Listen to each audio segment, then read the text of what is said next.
Climate change is drastically altering the landscape of our world, and it's affecting not just people, but animals as well. Environmentalists in Canada say global warming is posing a huge problem for the country's polar bear population. Our insight begins in Canada. Kristiaan is in Churchill, Manitoba, with more about these bears on the brink. It's November, and these polar bears are tired of the tundra. They're waiting for the ice on Canada's Hudson Bay to freeze. That's their dinner call, the start of feeding season. Once the bay freezes, the bears can go out onto the ice and do what polar bears do, which is catch and eat seals.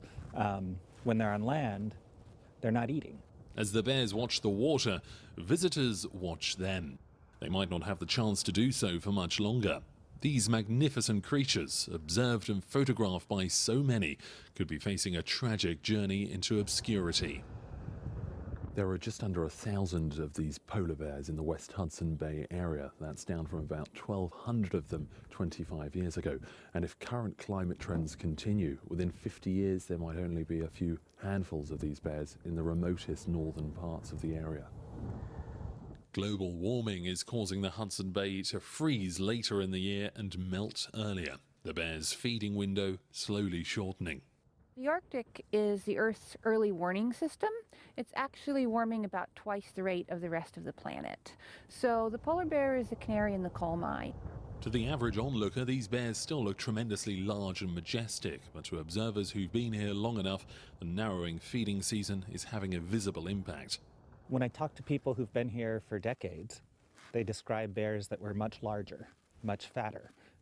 They described more moms with cubs, occasionally a mom with 3 cubs.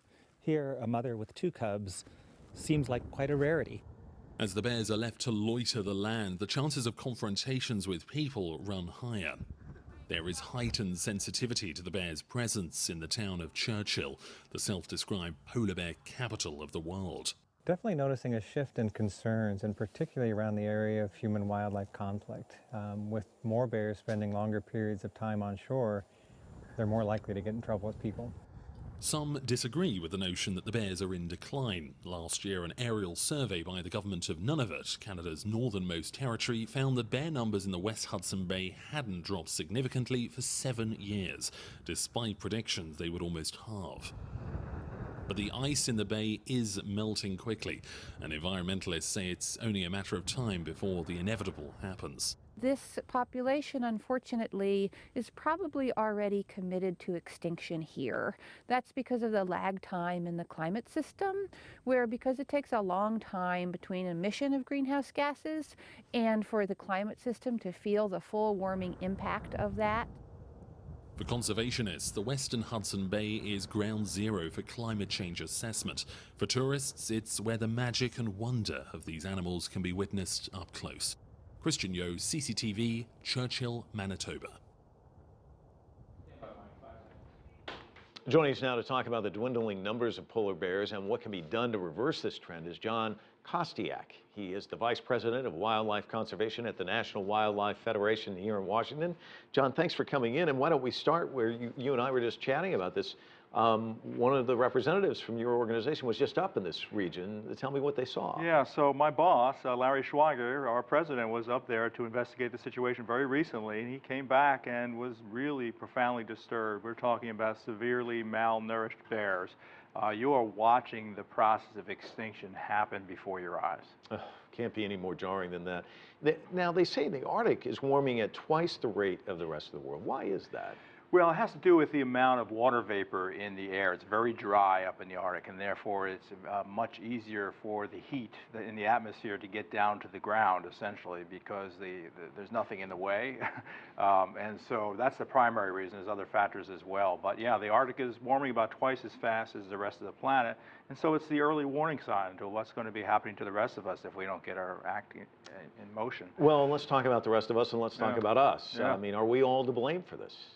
Well, certainly the rules that we've set for our society, what kind of energy sources we favor, that's what's driving global warming. We have built our economy around fossil fuels, oil, gas, and coal, and we have learned that those are the very sources of the pollution that's driving global warming. So we have a choice. We can help save the polar bear. We can rescue our coastal cities from sea level rise, but it does require a major transformation of our economy into a clean energy economy, one focused on renewable energy, energy efficiency.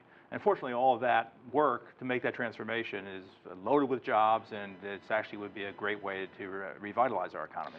One expert said that the polar bears are the canary in the coal mine. Do you see it that way? Yeah, there are a handful of species where, like I said, it's so visible what is happening, and it's so clear the connection between what we've done to the planet in terms of putting up that carbon pollution, driving the heating of the planet, and the decline of the species. As the polar bear loses its sea ice that it depends upon for its hunting and for its food supply, it is clear that the warming of the planet is what's driving that species to extinction.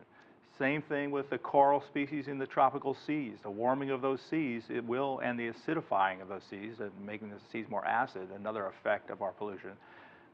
Those are the visible signs that give us the warning, early warning, enables us to act in time to make a real difference. And so one is connected with the other. That's why, so you care about the wildlife, you got to care about climate change as well. Exactly. My organization has gone through a major transformation in the past 10 or so years, recognizing that if we want to preserve these beautiful wildlife species for our kids to enjoy and for their kids to enjoy, we have to get at this societal challenge. John Kostiak, thanks so much for coming in. Certainly appreciate it. Thank you very much.